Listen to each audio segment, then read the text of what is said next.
Kepung lokasi sini semuanya gitu bilang. Kepung lokasi sini. Kepung dari luar semuanya. Sampaikan sama yang lain kepung lokasi sini. Sekelilingnya. Kepung. Kepung, suruh kepung kelilingin dulu. Enggak bisa. Enggak bisa itu pimpinan di sini. Udah kesal dia gitu. Enggak, aku ini orang sini. Ya, aku orang sini ya, kamu kan orang. Kita sama-sama orang Bekasi. Kita enggak mau ada di Bekasi ada. Ini tempatku. Ini tempatku. Iya, ini. Telepon yang lain. Telepon yang lain dan masuk. Santai, jangan nunggu di sono. Kita udah mulai gitu. Sampaikan kita udah mulai. Sampaikan nama yang lain kita udah mulai. Belum pernah sejarahnya pengajian daripada Ustadz Abdus Somad itu dibubarkan paksa. Tapi beberapa hari yang lalu pengajian daripada Ustadz Abdus Somad dibubarin paksa. Wow, what's wrong? Ada apa? Kok iso gitu? Kok bisa? Apa penyebabnya? Apakah pendukung daripada Ustadz Abdus Somad ini sudah semakin hari semakin berkurang gitu? Apakah karena ceramah-ceramahnya yang kontroversi gitu? Apakah karena Ustadz Abdus Somad ini dicap sebagai ulama yang kurang baik gitu? Apa penyebabnya? Tuntutan kami sebenarnya sama, tangkap Ustadz Abdus Somad sekarang juga. Kafir sedang masuk. Karena di salib itu ada jin kafir. Dari mana masuknya jin kafir? Karena ada patung. Bagaimana dalam agama Islam seorang muslim karena jabatannya dia memberi izin berdirinya rumah ibadah seperti kelenteng, gereja, dia dapat dosa jariah mengalir terus sampai hari kiamat. Ustadz Somad ini teroris. Kalau polisi diam, artinya polisi takut. Nah, negara ini rusak ini. Ini teroris ini. Segera proses dan ditangkap. Ustadz Somad ini teroris. Kalau polisi diam, artinya polisi takut. Nah, negara ini rusak ini. Ini teroris ini. Segera proses dan ditangkap. Tangkap ini Ustadz. Segera tangkap. Kalau Kapolri tidak bisa tangkap Ustadz Somad, saya tegaskan. Kalau tidak kami bergerak dari seluruh penjuru NKRI ini. Karena negara ini adalah negara hukum. Kalau polisi takut, negara ini kita mau harap siapa lagi? Dan tidak ada alasan polisi takut kepada ustadz yang model begini. Ini kecoa ini. Borgol dia kalau bisa digantung, kalau bisa diikat. Borgol dia kalau bisa digantung, kalau bisa diikat. Selamat malam. Di dalam Al-Quran tegas dilarang bagi kita untuk menghina agama orang lain. Apalagi untuk menjelekkan agama orang lain. Itu sangat dilarang di dalam Al-Quran. Di agama lain pun juga sama. Di Bible itu juga sama. Di Weda juga sama. Di Tripitaka juga sama. Bahwa Tuhan Allah SWT sesungguhnya menciptakan orang dengan agama yang berbeda-beda untuk saling menghormati. Betul Bapak-bapak. Kalau tuntutan kami sebenarnya sama, tangkap Ustadz Abdus Somad sekarang juga. Karena apa yang telah beliau lakukan sangat-sangat menghina agama Islam. Beliau selalu membawa nama Islam, tetapi dakwahnya tidak Islami 100%. Bapak-bapak polisi bisa lihat hujah-hujah beliau di YouTube ataupun di TV One. Bagaimana provokasi yang dilancarkan oleh Ustadz Abdus Somad amat sangat keterlaluan memecah belah bangsa ini.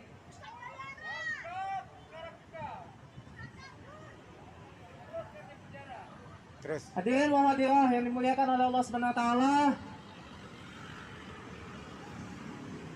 Tentu sekali saya juga memohon pada bapak-bapak polisi untuk tidak takut kepada tekanan dari manapun. Tanamkan dalam hati bapak-bapak, la haula wala quwata illa billah. Tidak ada kekuatan lain selain kekuatan dari Allah. Sekuat apapun yang membackingi warga RW sebelah, tetaplah Allah yang lebih kuat, Pak. Salam damai sejahtera bagi kita semua berjuang kembali dengan saya di channel ini. Terima kasih bagi teman-teman yang senantiasa setia mendukung dan memberi support dalam perkembangan channel ini. Kalian saudara dan saya sehat-sehat selalu. Amin. Nah, seorang pendeta Murtadin berasal dari Aceh ditangkap polisi gegara sebut istri Nabi banyak. Pernyataan pendeta Murtadin dari Aceh ini dianggap mencederai junjungan agama lain, sehingga pihak dari saudara kita melaporkan akun TikToknya yaitu Tersadarkan. Setelah dilaporkan maka dilakukan penangkapan terhadap pendeta Murtadin. Nah, teman-teman, di sini kita melihat kalau dari agama Islam yang menista sesembahan Kristen seperti salib Yesus Kristus yang pernah dinista oleh Ustaz Abdul Somad yang mengatakan di salib itu ada jin kafir dan jin kafir itu memanggil haleluya. Jin kafir sedang masuk. Karena di salib itu ada jin kafir. Dari mana masuknya jin kafir? Karena ada patung. Kepalanya ke kiri apa ke kanan? Ada yang ingat kan? Terus terang Somad memperagakan bagaimana posisi Tuhan Yesus di atas kayu salib. Kemudian ada Dongditan, ada Juman, ada Nora Arintonang, ada Julius HMC, ada Ustaz Kain Nama, ada Ustaz Nababan, ada Igrena Handono, dan lain sebagainya. Mereka dibiarkan. Sudah pernah dilaporkan orang-orang ini, tetapi polisi diam dan membiarkan. Tetapi kalau di pihak Kristiani yang melakukan seperti yang disampaikan oleh Murtadin ini hanya mengatakan istri Nabi banyak, tapi tidak bisa disangkal ini kalau di ajaran mereka. Tetapi mereka anggap itu adalah sebuah penistaan agama. Naas banget nasib pria asal Aceh bernama Dedi Saputra ini. Hanya karena menyampaikan alasan berpindah agama dari Islam ke Kristen, ia kini jadi tersangka penistaan agama. Saat ini dia bahkan telah ditangkap dan dijerat dengan beberapa pasal. Kasus bermula setelah dia memposting video di akun TikToknya @tersadarkan5758. Dalam video itu, Dedi menjelaskan alasan dirinya berpindah agama dari Islam ke Kristen. Dalam video yang kemudian viral itu, Dedi menanggapi komentar netizen soal alasan pindah agama. Ketika saya masih Islam, saya itu lajang, gak menikah. Dan ketika saya masuk Kristen, istri saya cuma satu, ucapnya. Lalu ia menambahkan, Muhammad ketika masih belum menjadi nabi, menerima wahyu istrinya satu. Ketika jadi nabi, istrinya selusin. Potongan pernyataan inilah yang dianggap banyak pihak sebagai bentuk Video tersebut menyebar cepat, ditonton sekitar 1,9 juta kali dan menuai kecaman luas. Sejumlah organisasi di Aceh kemudian mengambil langkah hukum dengan melaporkan video itu pada 5 November 2025. Pelapornya adalah Ketua Umum PW Pelajar Islam Indonesia Aceh, Muhammad Randy Febriansyah, bersama Dinas Syariat Islam Aceh, Satpol PP atau WH Aceh, serta ormas Islam lainnya. Menurut Randy, laporan itu bukan soal emosi, tapi tanggung jawab moral. Kami melihat adanya dugaan ujaran kebencian yang berpotensi memecah belah dan menimbulkan keresahan di tengah masyarakat, ujarnya. Setelah melalui proses penyelidikan, polisi akhirnya menangkap Dedi pada 18 Februari 2026 di Kabupaten Bengkayang, Kalimantan Barat. Dedi kemudian dibawa ke Mapolda Aceh dan resmi ditahan sehari setelahnya. Penyidik menetapkan Dedi sebagai tersangka dan menjeratnya dengan sejumlah pasal. Di antaranya ialah pasal 45A ayat 2 Jungto pasal 28 ayat 2 Undang-Undang ITE terkait penyebaran kebencian berbasis SARA, serta pasal-pasal terkait dalam KUHP baru. Penangkapan ini menjadi pertanyaan sejumlah pihak. Banyak kalangan menganggap polisi seringkali pilih kasih menangani kasus-kasus penistaan agama. Ketika pelakunya yang non-muslim, polisi sigap menangkap orang yang dianggap menghina Islam. Tapi sebaliknya, ketika seorang muslim melakukan hal yang sama, polisi seringkali membiarkannya. Contoh yang paling diingat adalah saat Rizik Syihab bilang, kalau Yesus dilahirkan, susternya siapa? Atau saat Abdul Somad bilang dalam salib ada jin kafirnya, dan sejumlah tokoh Islam lainnya. Merespon kondisi ini, seorang influencer TikTok @warmanasareras mengkritik dengan satir ketidakadilan itu. Dia melontarkan gagasan agar Indonesia dibagi menjadi 2 negara, satu negara mayoritas dan satu negara minoritas. Menurut hemat saya, jauh lebih bagus Indonesia itu dibagi 2 negara, satu untuk mayoritas dan satu untuk minoritas, ucapnya. Yang menjadi pertanyaan bagi saya, kenapa hukum itu tajam untuk minoritas dan tumpul untuk mayoritas, lanjutnya. Kami di Gerakan PIS tegas menolak segala bentuk penghinaan terhadap agama apapun, Tapi kami juga minta semua penganut agama mestinya diperlakukan secara adil. Jangan satu agama karena mayoritas selalu diakomodir pengaduannya, sedangkan kalangan minoritas sering diabaikan. Perlakukan semua agama dengan adil. Jauh lebih bagus Indonesia itu dibagi dua negara. Satu untuk mayoritas dan satu untuk minoritas. Mengapa? Karena seperti di atas kepala saya ini adalah murtadin dari Aceh. Beberapa hari kemarin sudah ditangkap pihak kepolisian Republik Indonesia dengan alasan penistaan agama. Yang menjadi pertanyaan bagi saya, mengapa seperti saudara Zulkifli, Kainama, Dondi Tai, dan lain-lain yang seringkali menistakan agama Kristen, tapi kok mereka aman-aman saja? Ada apa di balik ini? Ini usulan sehat untuk Presiden Republik Indonesia. Negara Indonesia wajib untuk dibagi dua, agar supaya kami kaum minoritas tinggal satu negara. Jangan sedikit-sedikit kami dilaknat-laknati, diharam-haramkan, seperti penjualan babi dan banyak hal yang menyakiti hati kami. Sudah ada vonis langsung kenapa dia ditangkap, padahal belum sampai ke ranah pengadilan. Ya kalau nggak terbukti dia mengolok bagaimana? Kalau nggak terbukti dia menghina bagaimana? Nah ini harusnya jangan buru-buru gitu loh. Cuma masalahnya ini udah minta maaf teman-teman. Semoga Tengku Ulama mau memaafkan saya di bulan Ramadan yang penuh berkah ini. Oke, kita simak dulu. Assalamualaikum, Shalom. Sekarang tanggal 19 Februari, hari Jumat. Saya yang bernama Deddy Saputra yang telah membuat kegaduhan dengan beberapa argumen saya di video TikTok saya yang bernama Tersadarkan 5758. Beberapa kosakata yang saya keluarkan, beberapa kalimat yang saya keluarkan telah menimbul kerusuhan di Aceh sana, khususnya kepada pihak kalangan ulama Aceh, para tengku-tengku umum yang di Aceh. Dengan ini saya menyampaikan permohonan maaf sedalam-dalamnya dari hati saya. Kiranya bapak-bapak semuanya, ustadz-ustadz di sana, ulama, tengku diberikan mau melapangkan dada untuk memberikan pemaafan bagi saya, khususnya di bulan Ramadan ini yang penuh dengan berkah. Kiranya saya boleh mendapatkan keberkahan serta pengampunan dari bapak-bapak semuanya. Dan saya berjanji saya tidak akan mengulangi semua hal yang sudah saya lakukan kemarin-kemarin. Dan saya juga berjanji untuk menghapus semua media sosial saya, dan saya hanya akan kembali untuk berfokus pengembalaan di gereja saja. Untuk selebihnya saya mohon maaf, dan saya akan tinggalkan dunia TikTok itu, dan semuanya akan saya hapus, baik videonya, akunnya, semua akan saya hapus, dan saya tidak aktif lagi di sana. Demikian hal yang dapat saya sampaikan. Kiranya bapak semua dapat memberikan pintu pengampunan bagi saya dan beliau, Pak Denny, dari LBH setempat di Kalimantan, sebagai selaku kuasa hukum saya. Terima kasih. Oke, jadi Pak Deddy Saputra ini dia didampingi oleh kuasa hukumnya membuat video klarifikasi dan meminta maaf. Bahkan teman-teman, dia berjanji tidak akan bikin konten lagi dan akan fokus ke gereja, ke pengembalaan katanya. Ya tugas tanggung jawabnya sebagai pendeta. Nah cuma saya merasa ada yang janggal ya. Apalagi kalau kita perhatikan konten-konten video sebelumnya. Saya belum menemukan inti permasalahannya dia ditangkap itu karena apa gitu. Ini nggak jelas, ini abu-abu. Lalu tiba-tiba setelah dia ditangkap Polda Aceh di Kalimantan. Nah ini juga sebenarnya aneh. Polda Aceh ini gercep banget. Niat banget nangkap sampai di Kalimantan.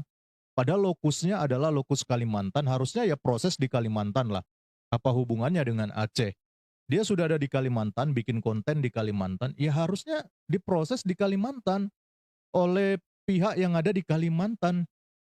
Ini kenapa jadi Polda Aceh yang repot-repot sampai nangkep ke Kalimantan ya, gercep sekali. Berbanding terbalik kalau pelaku penghujat adalah dari pihak polemikus Muslim, ya nggak pernah diproses sampai sekarang teman-teman. Nora Aritonang, siapa lagi? Donditan, siapa lagi? Yahya Waloni, walaupun dia sudah almarhum ya. Ustadz Kainama sudah pernah dilaporkan teman-teman di lokusnya, bayangkan, ya.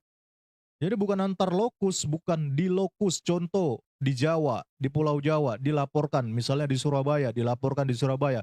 Di Malang, dilaporkan di Malang. tapi tidak pernah diproses sampai detik ini, teman-teman. Tapi berbanding terbalik jika ini adalah minoritas. Dari Aceh ditangkap sampai di Kalimantan, teman-teman. Luar biasa ya. Luar biasa aparat hukum kita, teman-teman ya. Ini ada yang komen, apa kabar dengan Juma dan Rifa? Mereka bukan hujat, mereka pakai data. Oten kebanyakan hujat. Lah, ini pasti yang ngomong gini nih uclim-uclim yang nggak ngerti data ini. Sedangkan si Deddy Saputra ini, ya walaupun kita belum tahu ya, dia ini masalahnya di mana. Apakah gara-gara konten video yang kemarin bilang Muhammad istrinya banyak? Apakah karena itu ada, ataukah ada hal lain? Tapi kalau karena itu kan ada datanya gitu, ada dalilnya. Terus kenapa harus ditangkap? Lalu dia membuat klarifikasi permintaan maaf seperti ini. Ini bau-baunya sudah mengalami tekanan, teman-teman ya. Sepertinya sudah mengalami tekanan ini. Sehingga dia harus mengeluarkan permintaan maaf seperti itu. Ya. Ya karena satu sisi kita bisa melihat dia juga sedang membangun gereja dan masih punya keluarga juga. Mungkin itu menjadi pertimbangan. Mungkin sudah ditekan ya, daripada ribut udah minta maaf aja lah. Lalu nggak usah lagi bikin konten dan lain sebagainya. Jadi udah semacam ingin membungkam ya, membungkam secara halus gitu teman-teman ya. Ya tapi kita nggak tahu ya teman-teman, apakah proses ini nanti akan tetap berlanjut. Ya kalaupun harus berlanjut ke pengadilan ya transparan lah gitu ya, buka-bukaan. Apa inti masalah kenapa dia ditangkap ya? Lalu uji di situ. Jangan sampai ternyata faktanya memang seperti itu. Apa yang dia sampaikan ternyata tidak ada unsur olok-olok. Tapi memang faktanya seperti itu. Hanya menyampaikan fakta. Nah itu harusnya supaya terjadi edukasi gitu loh. Sehingga kita tidak bertanya-tanya ini kenapa ditangkap. Ya nggak jelas teman-teman ya. Banyak berita simpang siur mengenai penangkapannya. Ya tapi intinya dari kejadian ini kita melihat ya bahwa memang timpang sekali perlakuan aparat ya. Apalagi terkait dengan pasal-pasal penistaan agama. Bahkan di KUHP yang baru sebenarnya dia ini nggak bisa dikenakan pasal penistaan agama loh teman-teman ya. Walaupun kalau nanti terbukti dia menista agama itu nggak bisa dikenakan karena sudah ada KUHP yang baru teman-teman. Nah ini teman-teman banyak sekali komentar-komentar dari netizen, mereka juga melampiaskan kekesalan dengan segala macam ketimpangan hukum ini ya teman-teman ya. Kok bisa seniat itu sampai dikejar di Kalimantan hanya gara-gara menjawab persoalan pertanyaan dari netizen kan waktu itu kan. Makanya ini akhirnya nggak luput dari beberapa konten kreator. Ini ada seorang bapak ya teman-teman. Saya nggak tahu dia siapa, cuma ini viral, banyak dibagikan di broadcast. Ya saya juga sempat dengar apa yang dia sampaikan. Mungkin bisa kita simak terlebih dahulu ya. Menurut hemat saya, jauh lebih bagus Indonesia itu dibagi dua negara. Satu untuk mayoritas dan satu untuk minoritas. Mengapa? Karena seperti di atas kepala saya ini adalah Pendeta Deddy Murtadin dari Aceh. Beberapa hari kemarin sudah ditangkap pihak kepolisian Republik Indonesia dengan alasan penistaan agama. Yang menjadi pertanyaan bagi saya, kenapa hukum itu tajam untuk minoritas dan tumpul untuk mayoritas? Itu yang pertama. Yang berikutnya, mengapa seperti saudara Zulkifli, mengapa seperti Agustinus Kainama, Dondi Tai dan lain-lain yang seringkali menghina, menistakan agama Kristen, tapi kok mereka aman-aman saja? Ada apa di balik ini? Mengapa hal ini bisa dipelihara? Maka jauh lebih bagus. Saya berpikir ini sehat, ini usulan sehat untuk Presiden Republik Indonesia. Negara Indonesia wajib untuk dibagi dua. Agar supaya kami kaum minoritas tinggal satu negara. Jangan sedikit-sedikit kami dilaknat-laknati, diharam-haramkan.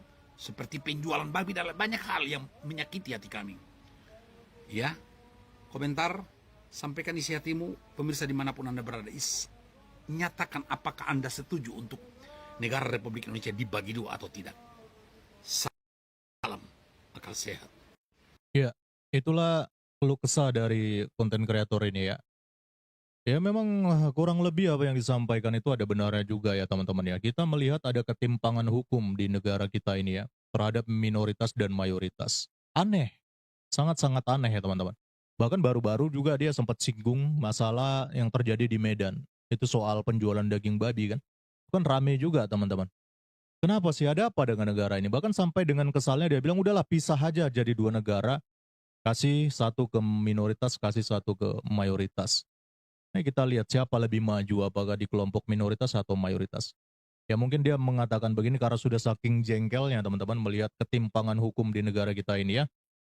Giliran ada minoritas yang belum tentu begitu melakukan penistaan, tapi sudah langsung gercep ditangkap. Tapi sebaliknya jika ini terjadi di kaum mayoritas, hampir tidak ada hukum yang menyentuhnya teman-teman. Ini parah sih sebenarnya ya. Jadi wajar kalau Bapak ini juga menyampaikan keluh kesahnya seperti itu ya. Supaya kita mengerti bahwa negara ini bukan hanya milik satu golongan. Kita ini adalah NKRI. Harusnya sama rata, adil gitu. Hukum itu harus adil, nggak boleh tebang pilih ya. Jangan tajam ke minoritas, tapi tumpul ke mayoritas. Nah inilah keanehan yang terjadi di negara kita ya teman-teman ya. Tapi kita lihat aja nanti ke depannya. Mengenai kasus daripada Deddy Saputra ini, apakah akan berlanjut ke pengadilan ataukah dengan permintaan maafnya akhirnya kasus selesai? Ya intinya kita sebagai minoritas jangan pernah takut teman-teman ya, karena di negara ini kita sama-sama di bawah payung hukum yang sama ya. Kalau kita takut, kalau kita bungkam, itu sama saja kita sudah membiarkan ketidakberesan terjadi. Jadi terus bersuara, jangan takut ya. Justru kalau ketika kita takut, lalu kita bungkam, diam, maka pada saat itulah orang-orang yang merasa bahwa hukum adalah milik mereka, mereka akan menang teman-teman. Ya, jadi jangan sampai terjadi seperti itu. Kita tetap dukung apa yang dialami oleh Deddy Saputra ini ya, agar transparansi hukumnya itu jelas gitu. Atas dasar apa dia dilaporkan, ya? Pasal penistaan agama yang mana dikenakan kepada dia?